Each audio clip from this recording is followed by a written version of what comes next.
One of the best things that I've ever done for my financial future was to not listen to my mother.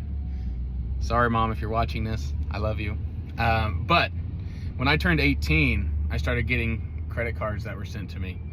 And she was so dead set against me going into debt that she would throw my mail away. I used to get so mad. Be like, it's a federal offense. So I threatened to call the police on my mother, whose house I was living in, because she was tampering with my mail. Anyways, so I got myself a Capital One credit card. They approved me for $500.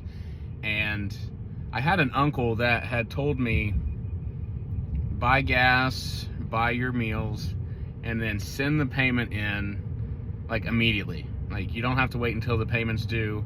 So each month I knew exactly I wouldn't spend more than I made, which is a trick. That's a discipline you gotta develop. But I wouldn't spend more than I made. I would pay it off each month. I wouldn't get charged any interest. Now they do rewards. Back then they weren't giving points or credit back.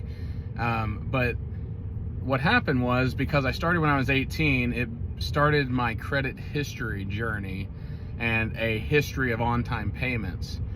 And so it immediately bumped up my credit score. And then in 2010, I had a good job. I was working at a factory, and I was able to purchase my new home.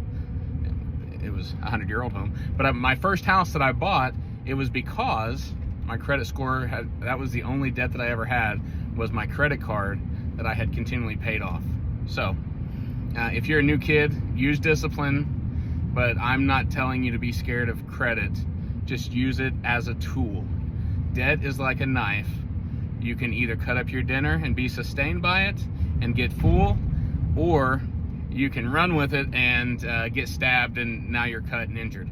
So use it wisely, use it, know what it is. There's a tip for you. If you enjoy this kind of content, go ahead and feel free to follow me.